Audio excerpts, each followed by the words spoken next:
Uniform civil code जैसे ही इस विधेयक को प्राइवेट मेंबर बिल के जरिए पेश किया गया, उसके बाद से देश की राजनीति ने एक नई करवट ले ली है। तमाम विपक्षी दलों की तरफ से इस यूनिफॉर्म सिविल कोड को लेकर आपत्ति दर्ज करवाई गई। वहीं इसमें अब शामिल हो चुकी है आम आदमी पार्टी।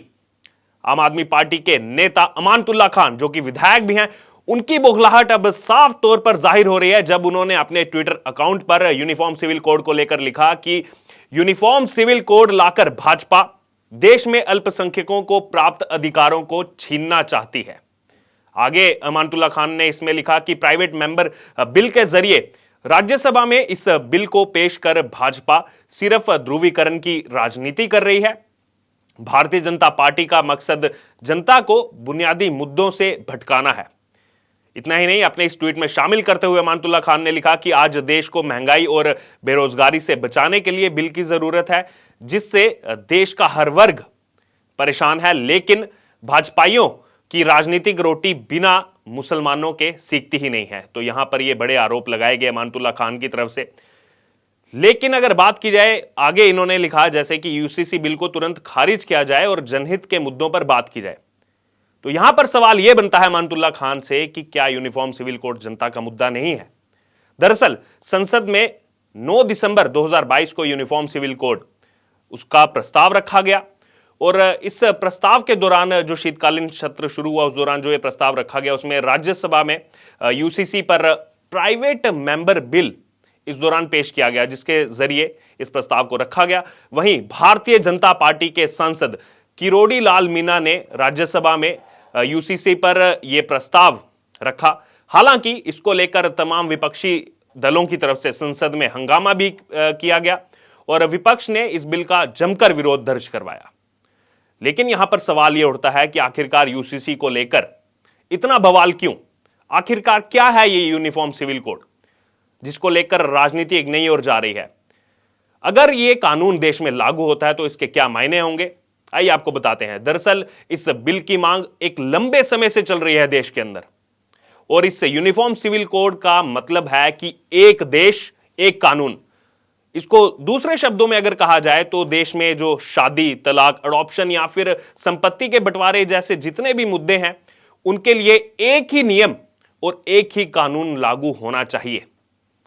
वहीं जिन राज्यों में यूसीसी लागू किया जाएगा, वहां पर चाहे फिर वो तलाक का मुद्दा हो, शादी का मुद्दा हो, बच्चा गोद लेने की बात हो या फिर संपत्ति का जो बंटवारा है, इसके लिए सभी धर्म के लोगों के लिए एक ही नियम का पालन जो है उनको करना होगा, एक ही नियम बनाया जाएगा। सभी धर्मों के नागरिक के लिए समान नियम होगा जिसका सभी को पालन करना होगा, नहीं तो उचित कार्रवाई की जाएगी। वहीं अगर बात की जाए तो संविधान के मुताबिक संविधान के अनुच्छेद 44 में यह बताया गया है कि इसका अर्थ पूरे भारत में समान नागरिक संहिता को सुनिश्चित करना होगा।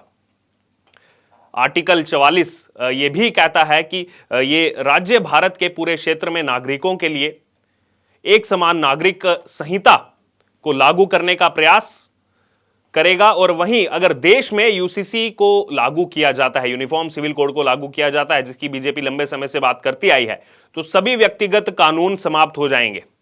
इससे एक ये भी फायदा होगा कि जो पहले लैंगिक पक्षपात होते थे वो नहीं होंगे और उससे आसानी से निपटा जा सकेगा।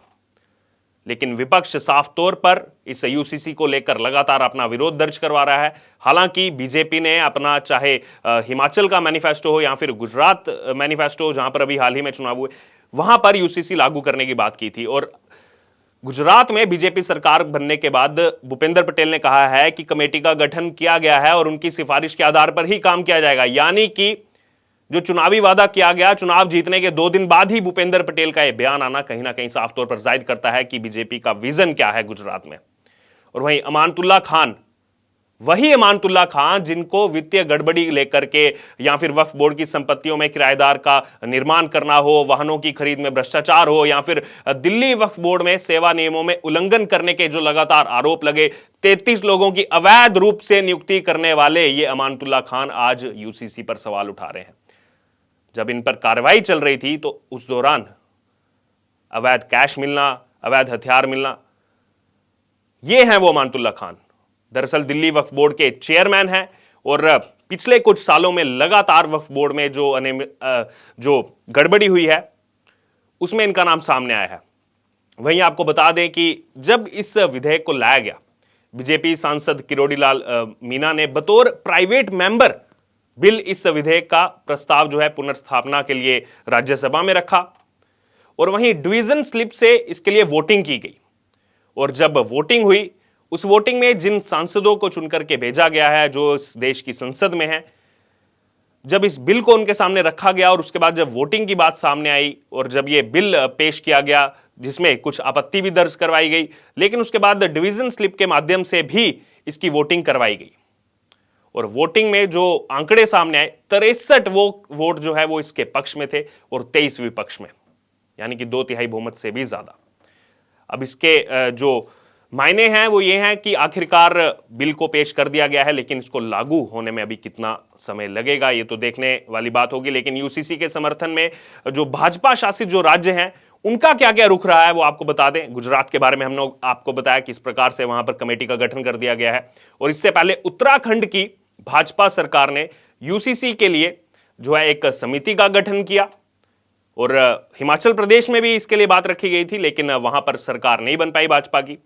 लेकिन भूपेंद्र पटेल लगातार यूसीसी के पक्ष में जो है अपनी हामी पहले जाहिर कर चुके हैं, चुनाव जीतने के बाद भी बात कर चुके हैं यूसीसी पर। लेकिन अगर बात की जाए तो बीजेपी के मैनिफेस्टो में पहले से ही, चाहे वो 2019 की बात हो या फिर तमाम राज्यों की बात हो, यूसीसी का जिक्र हर बार सामने आया और देश में भी जनता की लगातार यूसीसी को लेकर मांग रही है कि एक देश में एक कानून सब धर्मों के लिए होना चाहिए। वहीं उत्तराखंड के बारे में आपको बता रहे थे तो उत्तराखंड सरकार ने एक समिति का गठन किया।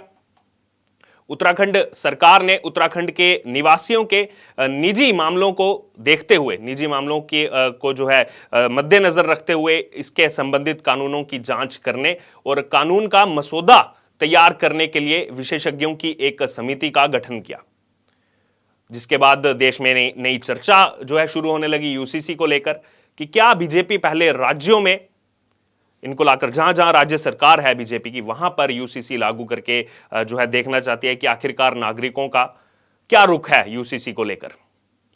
वहीं इसके कानूनों में एकरूपता लाने वाला जो है मसौदा तैयार करने के लिए कहा गया। राज्य में समान नागरिकता संहिता के लिए एक मसौदा तैयार करना इसमें शामिल है। अब देखना होगा आने वाले कितने दिनों में यह पॉसिबल हो पाता है। और वहीं इसको लेकर बीजेपी के सीनियर लीडर पीयूष गोयल ने भी जो है एक बयान दिया है। उन्होंने कहा है कि बीजेपी के घोषणा पत्र का हिस्सा रहा है यूसीसी, इसीलिए इसको लाया जा रहा है।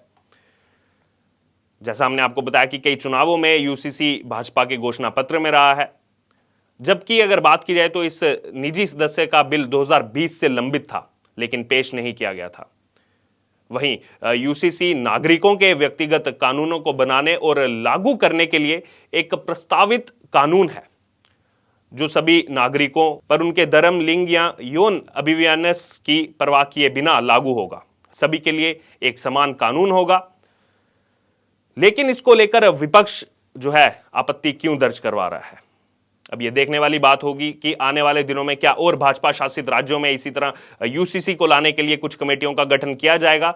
और कहीं ना कहीं देश की जनता भी साफ तौर पर यह देख रही है कि ये जो यूसीसी है, एक देश के लिए एक कानून की बात की जा रही है, उसमें कौन सी पार्टी इसको लेकर के आई है और कौन इसके विपक्ष में खड़ा है। और बीजेपी का साफ तौर पर इसको लेकर यह कहना है कि 2019 में हमने जो चुनावी वादे किए थे वो महज वादे नहीं थे, चाहे फिर वो अनुच्छेद 370 को हटाना हो, बार बार राम मंदिर का जिक्र सामने आता है और अब यूसीसी को लेकर इस समय नई बहस छिड़ी हुई, जिसको लेकर बौखलाहट साफ तौर पर देखने को मिल रही है, चाहे फिर वो बाकी विपक्षी दल हो या फिर अब इसमें आम आदमी पार्टी के नेता अमानतुल्लाह खान भी शामिल हो चुके हैं। अब इसको लेकर आपकी क्या राय है? क्या देश में यूसीसी आना चाहिए? यूसीसी आने से क्या बदलाव होगा लोगों की जिंदगी पर? इसको लेकर आप जो भी आपकी राय है आप हमारे साथ कमेंट बॉक्स में शेयर कर सकते हैं और इससे जुड़े तमाम अपडेट के लिए बने रहिए हमारे साथ।